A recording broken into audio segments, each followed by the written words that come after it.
Hello, this is astrologer coach Sonja Francis, and today we're going to be talking about the upcoming new moon in 12.5 degrees of Aquarius that becomes exact on February 1st, right around midnight at 12:46 a.m.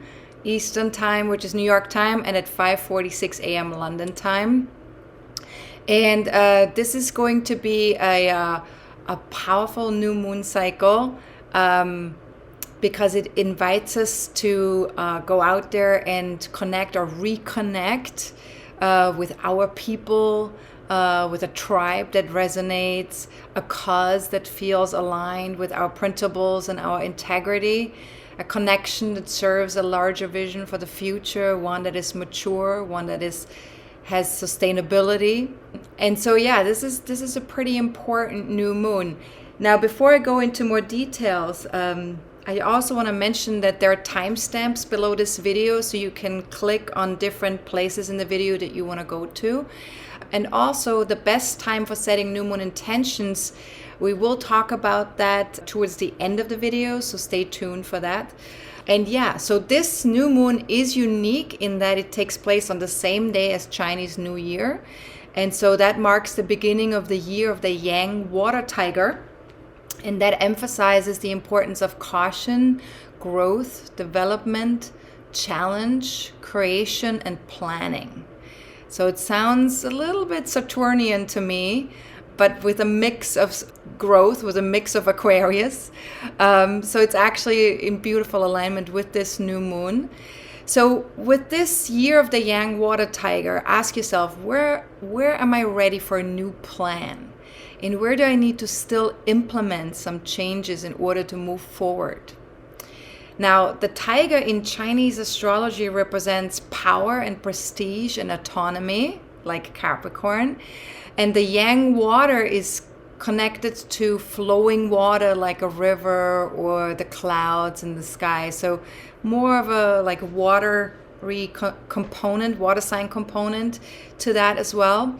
So you could say, when we allow the flow to guide us, in other words, when we allow or trust intuition to guide us, we grow stronger and we can achieve a lot more than without it. So according to Chinese astrology in 2022, that's a great year to start a business or a career goal. And we're full of energy to take on a challenge and set off on an adventure of some sort. So that's enough about Chinese astrology, but coming back to Western tropical astrology, we have two exalted planets in this new moon chart. Mercury, which is the planet of communication and how to process information.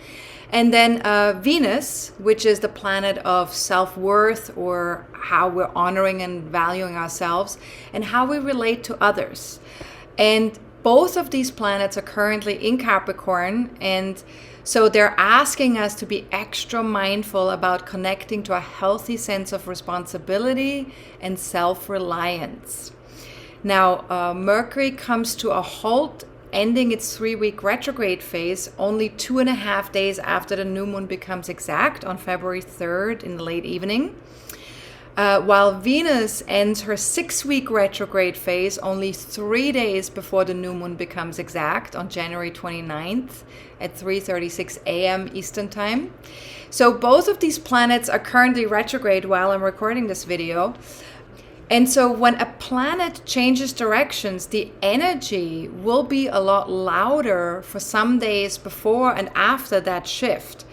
Because it's slowing down, coming to a halt, and then trying to speed up again. So while it's moving slower than normal, or not at all, that's when the energy is very loud. So Venus has been louder since January 23rd, and will continue to ask for our attention until February 4th. Mercury will be louder until February 6th. So when these planets end their retrograde phases, they are ready to, something is ready to move forward within ourselves and bring something. We want to bring something to the world, especially whatever material we have learned and integrated during the retrograde phases.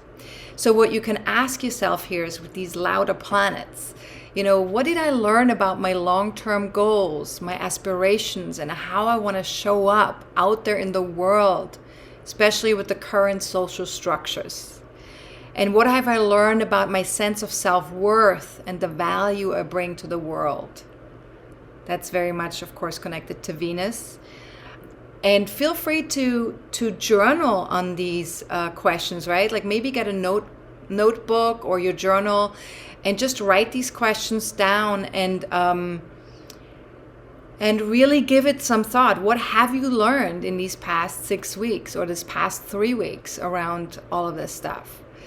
Some other questions with this is, where are my limitations? Where does my expertise lie? Because Capricorn deals with limitations and our need for expertise or doing things really well. So both of those dichotomies or polarities, we want to sort of like take a look at that in our lives. And how much do I honor myself and what I'm contributing to the world? Where is the honoring of the self taking place? And what did I learn about my affiliations with like-minded people during the Mercury retrograde phase? What needed to be addressed with regards to any group experiences, humanitarian causes, or technology? All of that connected to Aquarius, which Mercury moved through before it went back into Capricorn. And what did I learn about my unique ability to make a difference in my communities or networks? So what am I ready to bring to the world from all of these realizations? So once you have journaled on that or wrote down a couple of things, what you've realized, what am I ready to bring to the world from all of these realizations? And what felt most in alignment with my inner core? Because during a retrograde phase, we really want to get a sense for what's in alignment with who we are.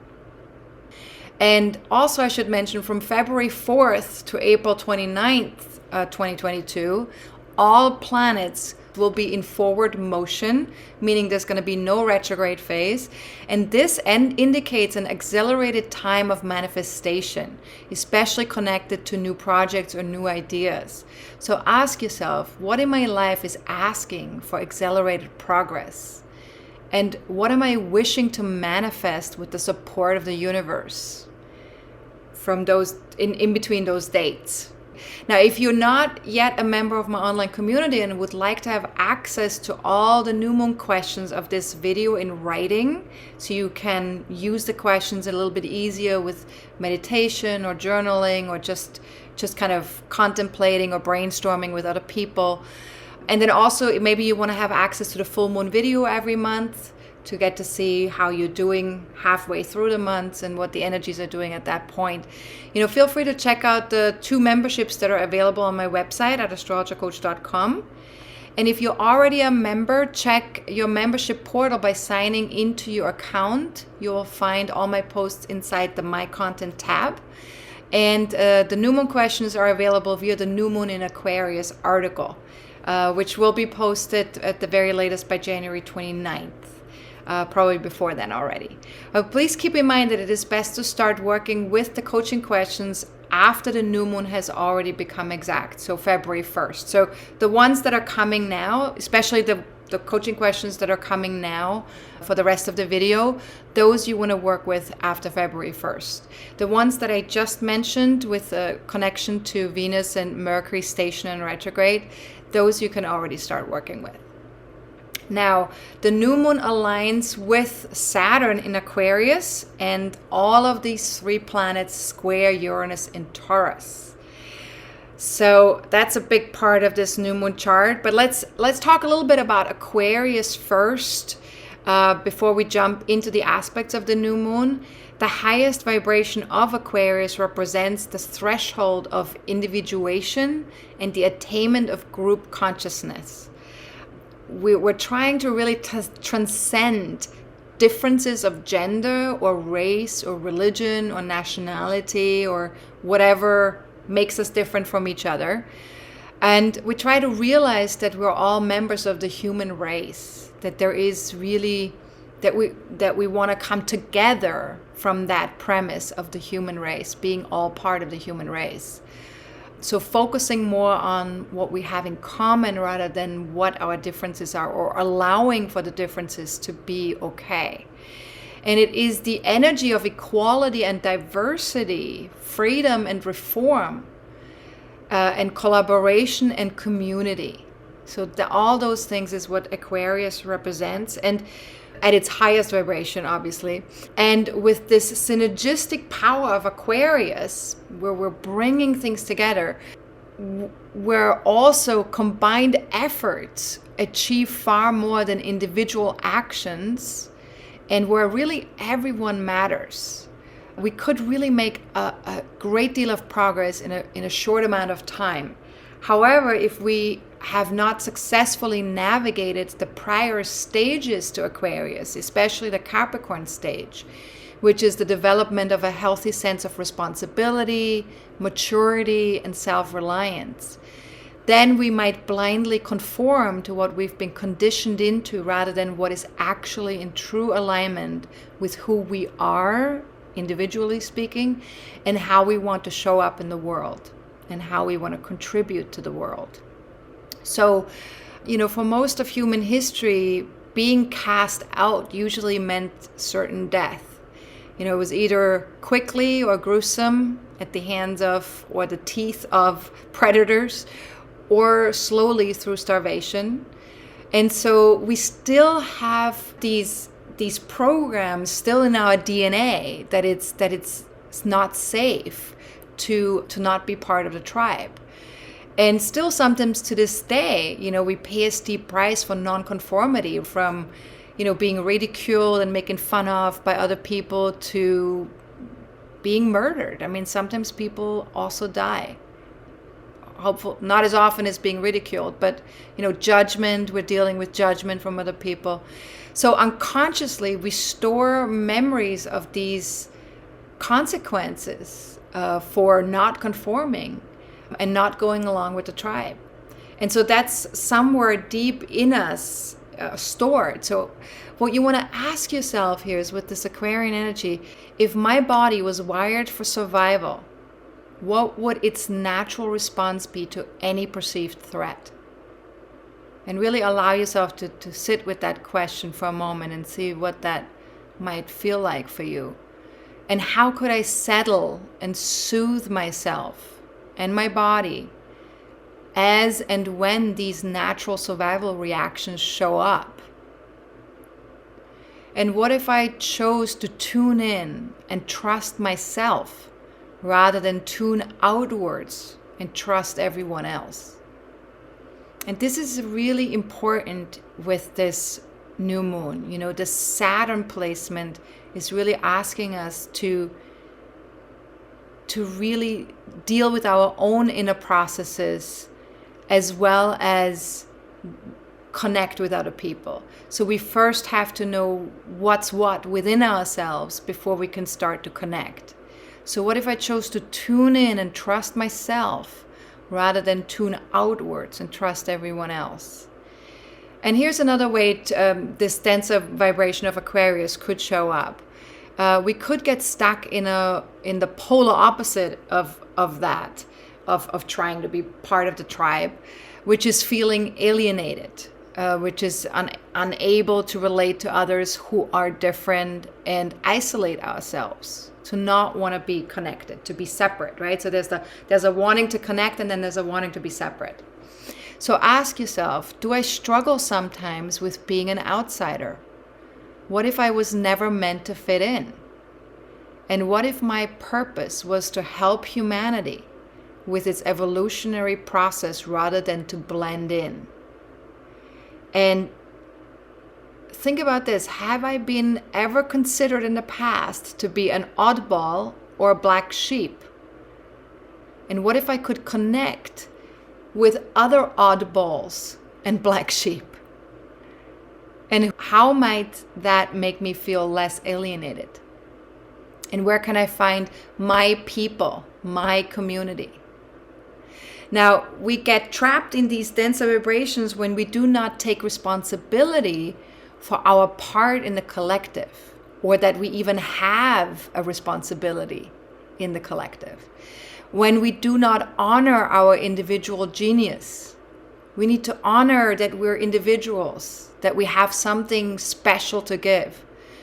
Our unique contribution to society. Every single person has a unique contribution, whether that's small or large. Doesn't matter how big the contribution is. Or to our communities, even if it's not to all of society, we might have our own little communities that we are having a unique contribution to give to. And that's just as valuable as well. So ask yourself, what if I allowed myself to be both different and connected to others? And what stops me from being me when I'm with my tribe? This is something to observe, right? Like, even you may not even need to journal on that last question. You may just pay attention that when you are with your people, when you are with the people that you say are your tribe or that you feel a connection with, right? When you're with them, what stops you from being you? And to just observe that, have like a observer position as you're interacting and seeing, like, where am I holding back? Where am I feeling like unworthy to speak up? Or where am I too scared to completely be me? So what stops me from being me when I'm with my tribe? And then imagine just for a second, a world where everyone was a clone of yourself. Same features, same personality, same preferences, same style, same ideas, same thoughts, same beliefs, same everything. Just imagine that for a moment. And how long could a world like that exist? How long before the human spirit perished? Because everything's just exactly the same, like a tiny little box. So, we as human beings, we need diversity. We need that to thrive. We need that to evolve. We need that for our own ability to be creative with each other. We need each other to be different. Now, this new moon, like I said earlier, aligns with Saturn and Aquarius. So let's talk a little bit about Saturn, right? Saturn symbolizes form and structure on all levels, from personal ego structures to patterns and beliefs to governments, corporations, institutions of all kinds. And with Saturn, we're learning about limits, responsibility, and becoming our own authority. We're also learning about consequences. Because with Saturn, it's all about what you put in, you get out. If you're doing the work, you get rewarded.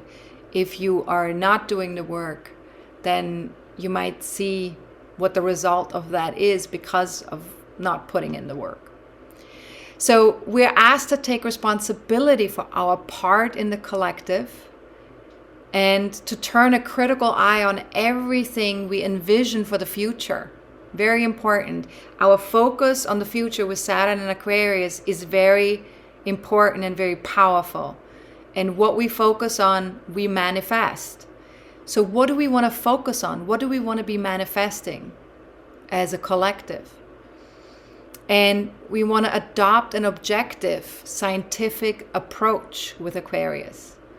We don't want to become stuck in a subjective world. We don't want to become stuck in a place of, rightness. Like, I am right, you're wrong. We want to stay open-minded. Aquarius needs to stay open-minded to fulfill its highest vibration.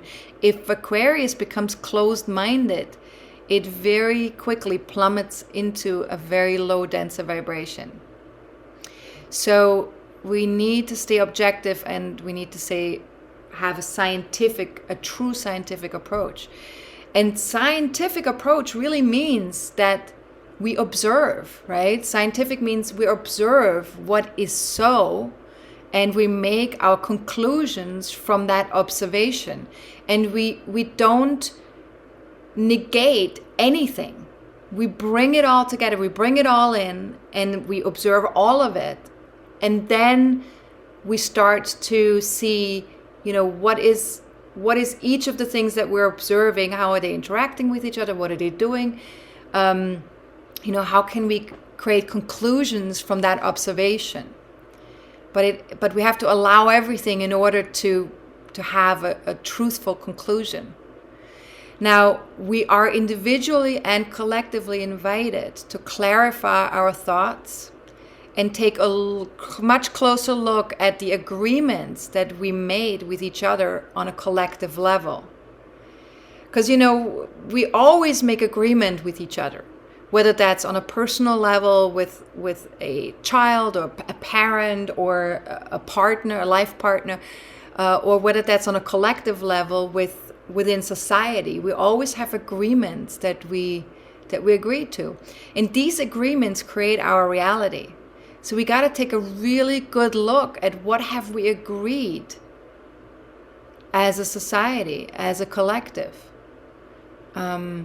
Because these agreements, they will be the manifestation of our own reality. So should this process take place at an unconscious level or without the appropriate steps, so without that solid Capricorn base, that solid Saturn base, it will create a tremendous amount of pressure, and our resistance to this pressure could generate a nagging anxiety or even depression. So if you're feeling anxious or depressed, just realize that there's something that you're not looking at or that you're not facing. There's something you're not allowing yourself to be with, something that needs to be looked at. And as best as you can, slow down a little and focus on what can be done within the limitations that you're currently experiencing. And again, the key is really to slow down. Rushing will definitely backfire right now. So ask yourself, what works for me? What doesn't? Does my current participation in my various groups or networks align with who I am now, right now? Not who I was 5 years ago.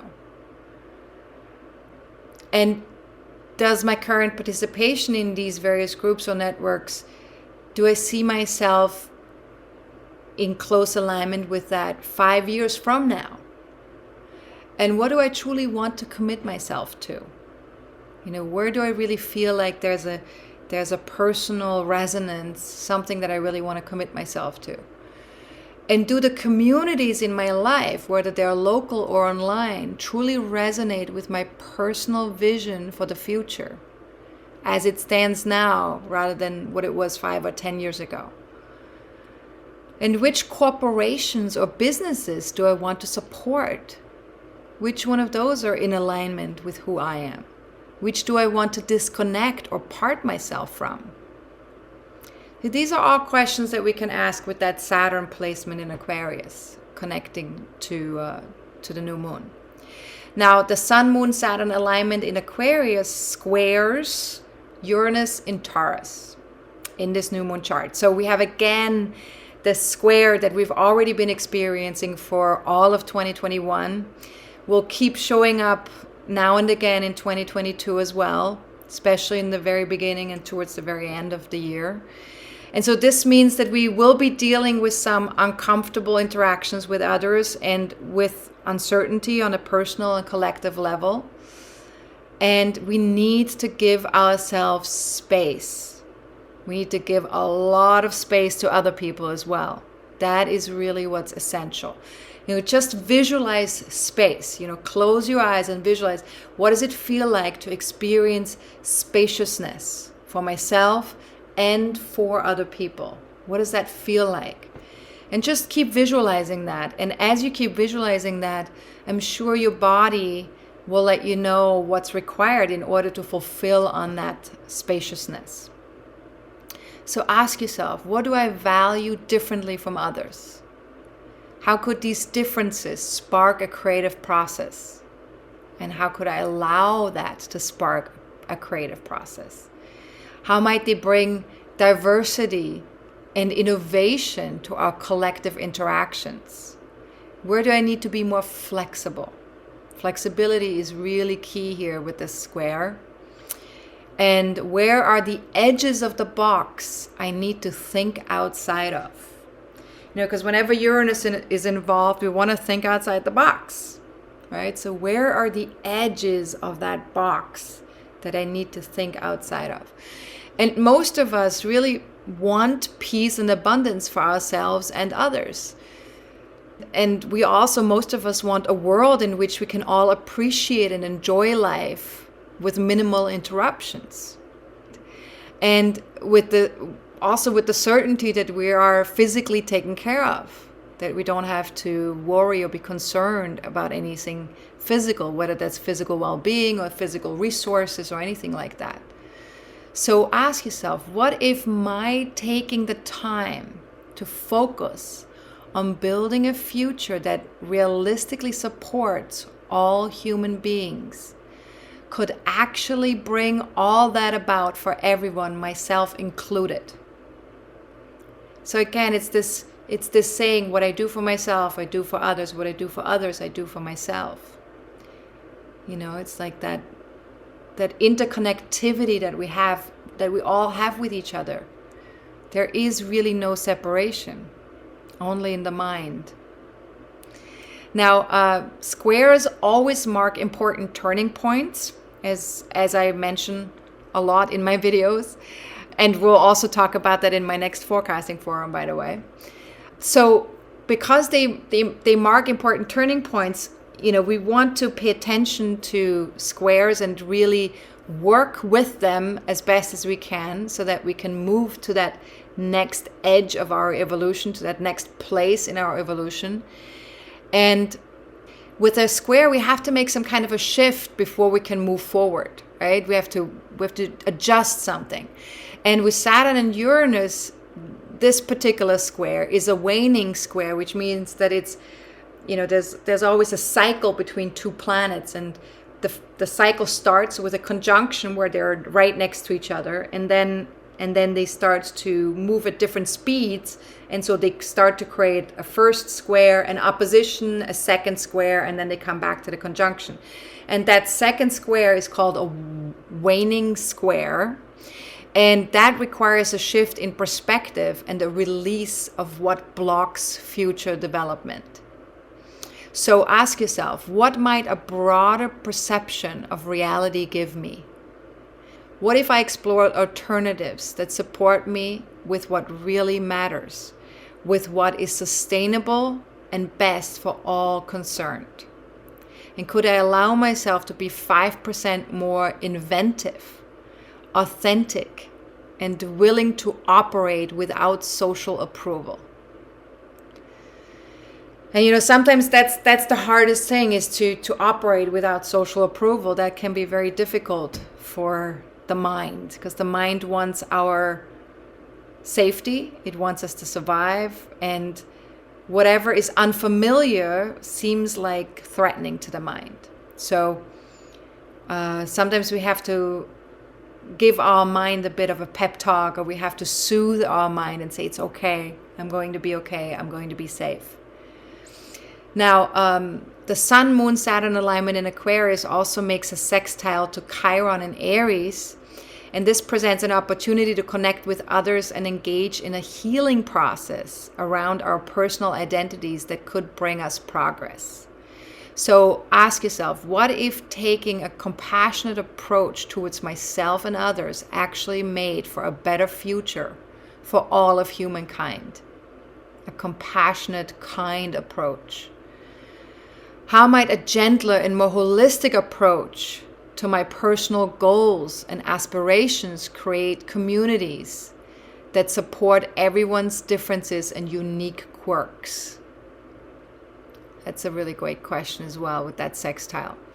So sextile is always an opportunity, right? So we have to grab the opportunity of those energies coming together. Now let's talk about some of the other aspects in this new moon chart. We have an exalted Mercury that aligns with Pluto in Capricorn, and an exalted Venus that is starting to align with Mars in Capricorn. So as you can see, we have lots of planets in Capricorn. The Mercury-Pluto alignment gives us tremendous mental focus, which could tip into obsession, unfortunately, sometimes, if we're not allowing to break the focus once in a while. And especially with an exalted Mercury, and also Mercury, of course, still being retrograde at the time of the new moon, paying attention to our thoughts and taking the pressure off whenever possible is really going to be important. So just always check in with anything connected to Pluto. Can I choose love over fear? Really pay attention to that. Be really conscious of when there is love present or when you're without. Now connect the things you feel passionate about and connect to others, empowering them with your passions, including yourself. Empower yourself with your own passions. And as best as you can, choose your words carefully, if possible, speaking from that deeply connected and empowered place, from a place of love rather than from a place of trying to control things or trying to fix things or trying to manage things so that they turn out the way you want them to be, out of fear that they might not. So choose your words carefully. Now, the Venus-Mars alignment represents a marriage of courage and collaboration, inviting us to allow the masculine, which is active, doing, asserting, going outwards, and the feminine, which is receiving, allowing, being, tuning within, to work together. And in a responsible way, if possible, because it's in Capricorn. So ask yourself, where do I need to be more courageous when it comes to my authentic standing in society? And what if I responded to situations in a way that respects and serves all those involved? And what if I became 5% more aware of my personal power? And that's more connected to that Mercury-Pluto conjunction. Where might I have given it away to other people? And how might I begin to reclaim it? So we give our power away the moment we are allowing something outside of us to decide what's best for us. So if you're not personally making a conscious choice that is in alignment with who you are most likely giving your power away to someone else. So how could you reclaim that power? How can you start to tune in again and be in close contact with your authentic self so that you can make choices and decisions that really are in alignment with your love, with your passion, with the core of you. Now, with so many planets in Capricorn, it is important for us to take breaks or simply slow down and allow ourselves to tune in. And it's important to nurture our inner baby, what I call the inner baby, the part that feels most vulnerable inside of us, and to stay emotionally connected to family or loved ones.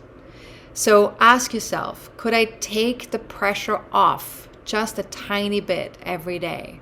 With Capricorn, we sometimes can feel a lot of pressure to get it all right, to have it be perfect. And what would 100% responsibility for my life look like without putting all that pressure on myself? Just by thinking about it, visualizing it. And does that include how I treat myself? Does 100% responsibility include how I treat myself? And could I allow myself to receive 5% more love and support from trusted sources? And how might that shift how I show up out there in the world? So the Venus-Mars alignment also squares Chiron in Aries, and that combination asks us to stretch ourselves a little and find ways towards being more forgiving with ourselves and others instead of harsh and hard. Because, Capricorn wants everything it has to be perfect. It has to work really well. And so we need to kind of allow ourselves to, be in a process with that, rather than wanting to impatiently have it all right now. So ask yourself, what might I be able to contribute to the world if I embraced my own humanity just 5% more? That's always a fabulous question to ask yourself. You know, there's no time of the year where that question is not a good one. But of course, it fits really well right here.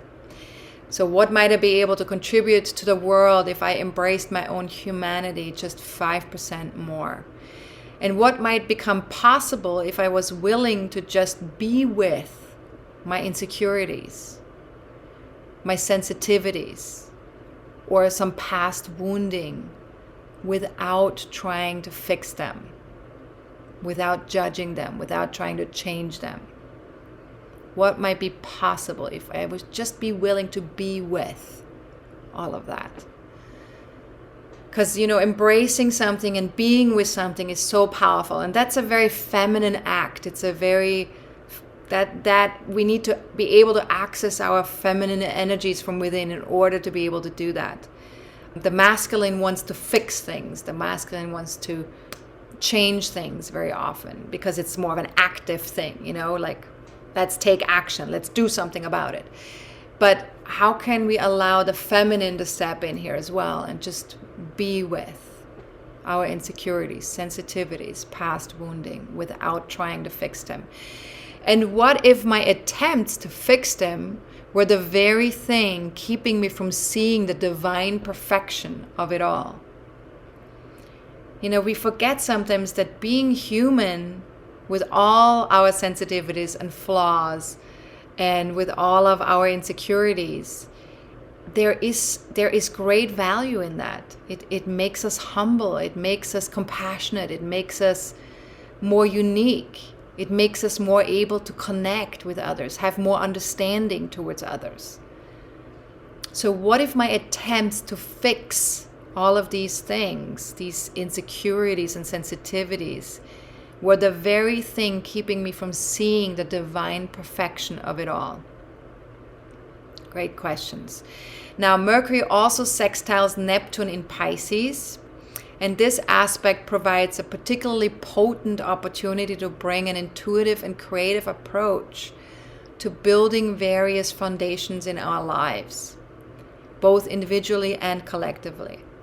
So ask yourself here with that sextile between Mercury and Neptune, what might transpire if I brought 5% more compassion and acceptance to my inner and outer long-term processes? And what could I manifest if I was simply present in the now moment to all the energies inside of me and around me? You know, almost like you're swimming in an energy soup, you know, and it's like whatever is in here connects with whatever is out there. And you know, what could I manifest if I were simply present in the now moment to all the energies inside and around me? And what would my starting point be then? You know, if I'm really aware of all these energies, would I have more of an advantage in terms of like where I begin and what direction I move in? And then last question, how could my mind apply and support the guidance of my intuitive heart? And just remember, this is very powerful. Our intuitive heart is very powerful. And that in combination with taking actions and moving in a direction with integrity, that is very powerful. Now, Jupiter, which is in Pisces right now, sextiles Uranus in Taurus, and the Venus-Mars alignment in Capricorn.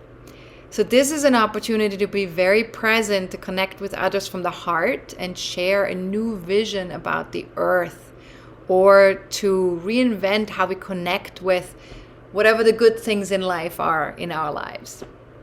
So we also have a really unique opportunity right now to more courageously trust our inner processes. You know, whenever there's Pisces involved, it asks us to tune in and to move towards our inner processes. Or I should say all the feminine sign in astrologies, you know, all the water signs and all the earth signs, they are very process oriented. So we have this opportunity right now to more courageously trust our inner processes with, Jupiter in Pisces, Uranus in Taurus, Venus, Mars in Capricorn, all these Capricorn, Taurus, Pisces energies. These are all feminine energies. And as we're trusting these inner processes, we also need to allow the universe, source, or higher self to step in and guide us as we expand certain structures, individually and collectively, that support something sustainable and long-lasting in our lives. So ask yourself here, what does this look like for me? This process, these inner processes, and how can I allow the universe or source or my higher guidance to step in to create or expand on some of these structures? And how might I contribute to the collective version of that effort? As we're doing this individually and collectively. The individual, of course, always contributes to the collective. So we always have to start with the individual, what's going on with me, but then also how can I contribute to the collective? So how might I contribute to the collective version of that effort? And if I explored things that could make my own and other people's life easier on a very practical level, what would that look like? And if I allowed myself to intuitively share some progress-oriented new ideas about what is important to me, what would that look like? And what would it look like if I celebrated and leveraged my idealism and unorthodox approaches to life's challenges? I mean, we can all agree, right, that life is challenging. In particular, right now and these past couple of years, it's been very challenging for a lot of us. And even though some people's challenges might look different from yours, there's going to be some people out there who are going to be very grateful to hear some of the approaches that you've made in your own life to make something work. A lot of people are struggling right now. A lot of families are struggling. So how can we support each other? Now, quantum physics tells us that the observer affects the observed. And this implies that our focus determines our experience of reality. So whenever we meditate, whenever we pray, whenever we bless or hold loving thoughts, either by ourselves, with others, for ourselves, for others, we create a better reality for all of us. And so ask yourselves, could I just experiment with this theory for a week or two? What if there was no downside to trying it? Could I do it then? So what if we just all individually started to focus on something that we, either something that we want to imagine, that feels beautiful to us, that feels heart-opening. If we prayed for something that we're grateful for, if we blessed life, people, our home, our family, or again, just loving thoughts. So what if we experimented with that for a week or two? Just doing that on a daily basis. And if you're already doing that, great. But if you're not doing it yet, what if there was no downside to just trying to see what happens if we did that? Especially for this new moon cycle. All right, now to sum it all up for this new moon, we are ready to change the status quo, slowly but surely. Remember, Saturn is involved, both on an individual, in our own individual lives, and also collectively. And this could come with challenges and some breakdowns, plus some nervous energy and impatience, because Uranus is also involved here. So definitely bring as much objectivity to your interactions as possible. And as best as you can, bring a sense of flow and faith to who you're being, and practice self-alignment and self-responsibility whenever possible. Go within, tune in. We also may experience sudden spurts of energy moving through our bodies. So we need to ground ourselves regularly or channel these disruptive energies in a healthy way. Exercise would be a good channel, especially in nature or connecting to nature in some way. Healthy debates, brainstorming about reforms or finances. Anything like that would be a sort of like a healthy outlet for this Uranian energy. And since we experience a need to connect with like-minded people while remaining objective, but also want to break free from outdated value systems, we may have to directly address, what we value, what's really valuable to us, especially with Venus also stationing. What's valuable to us both in others and in ourselves. So ask yourself, what outdated values am I ready to release? Where do I take other people's values personally? And what if agreeing with other people's values was overrated? And what if respectful disagreement was valuable to everyone involved?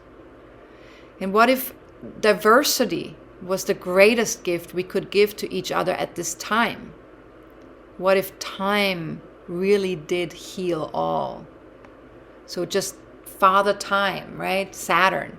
If time really did heal all, sextile to Chiron. And what if time also brought wholeness to all? Chiron, Saturn, again, that sextile. And if that were so, how much patience would be just the right amount of patience? Because patience is one of those things that can be really difficult. Sometimes we despair, we get impatient, we doubt things before it can come to fruition because we're not patient enough to stick with something, right? So Saturn is really teaching us that sticking with something and being patient and allowing ourselves to keep going, is very powerful, especially if we're choosing to commit to something that's in true alignment with who we are. So as best as you can, remember why you're here at this momentous time of change on this planet. Think different, keep your heart open, wide open, and come together, support each other. Help birth a new world one day at a time. Now, James Clear says it beautiful in this article, and I have a longer version of this in my new moon article. I just wanted to read this tiny part here as well in the video because it's so beautiful. The word kind originated from the word kin, which I think is Gaelic. And when you are kind to someone, it means you are treating them like family. You develop a friendship, you share a meal, you gift a book. Be kind first. Be right later. And this is a really important lesson for Aquarius, is to not get dogmatic about our thinking, but to always bring kindness to what it is that we want to shift, or whatever we want to shift collectively. We always want to remember to be kind first and be right later. Now, if you have an ascendant or any personal planets or angles in 10 to 15 degrees of Aquarius, Leo, Taurus, or Scorpio, then this new moon will impact you more than other people. But, feel free to also take a look in your birth chart. Where does 12.5 degrees of Aquarius land in your birth chart? And look at that house placement, because that area of life will be more impacted over the next 4 weeks after the new moon becomes exact. And if you need some help with looking this up in your birth chart, or if you don't have a birth chart yet and you would like to get one, then feel free to watch my video, How to Read Your Birth Chart, which is available for free on my website. So go to my website at astrologercoach.com and just scroll down to the place where there is a box that says free class, and then you can click on that, and that will get you to that 30-minute class on how to read my birth chart.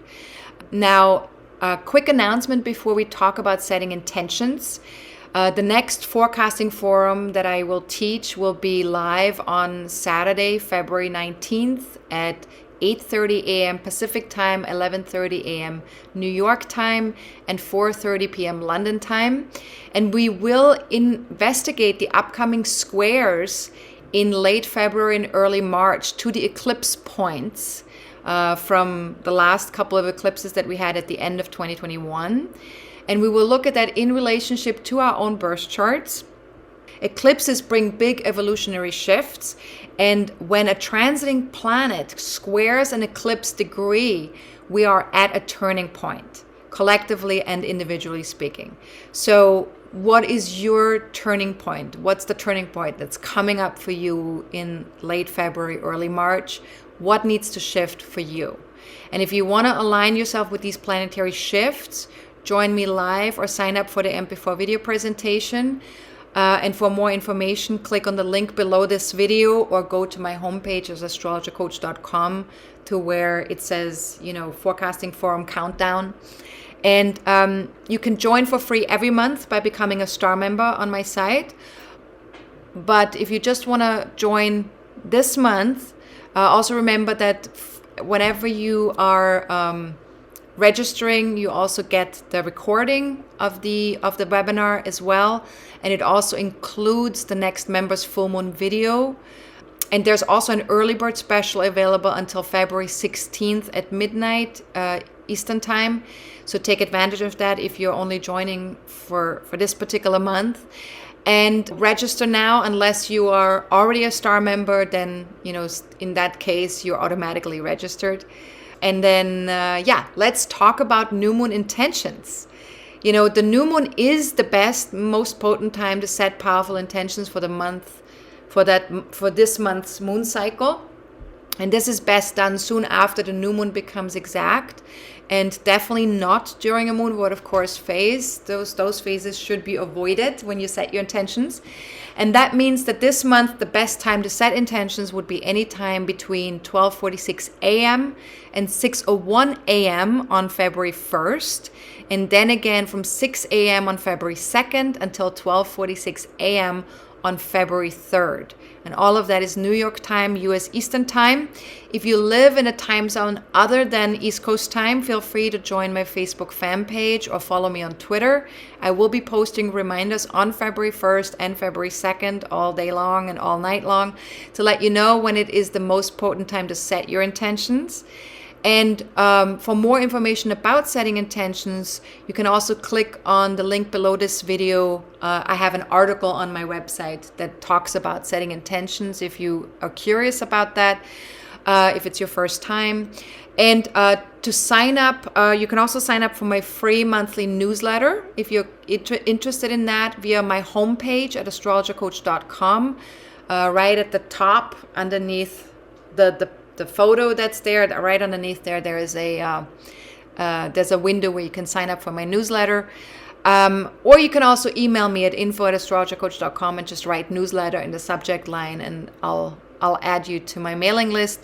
Newsletter comes out once or twice a month, special offers, videos, announcements, etc., etc. Now, if you have any general questions about astrology or about the new moon, feel free to email me at info@astrologercoach.com. If you have any personal questions that require me to pull up the birth chart, please book a reading via my website at astrologercoach.com, or you can also book a reading with Leah, who is one of my students, and she's now giving full-length readings. And if you have any questions that are connected to what's coming up within the next 30 to 40 days, feel free to join the next monthly forecasting forum on February 19th. I will answer your question there. You can ask questions in advance by February 18th at midnight once you're registered. And again, you have until February 16th at midnight to sign up for the next forecasting forum with the early bird special. Star members are already automatically registered. And yeah, that's it. So thank you so much for watching. My members will see me in 2 weeks around the time of the full moon, so we can look at how far we've come since setting our new moon intentions. everyone else in 4 weeks for the next new moon.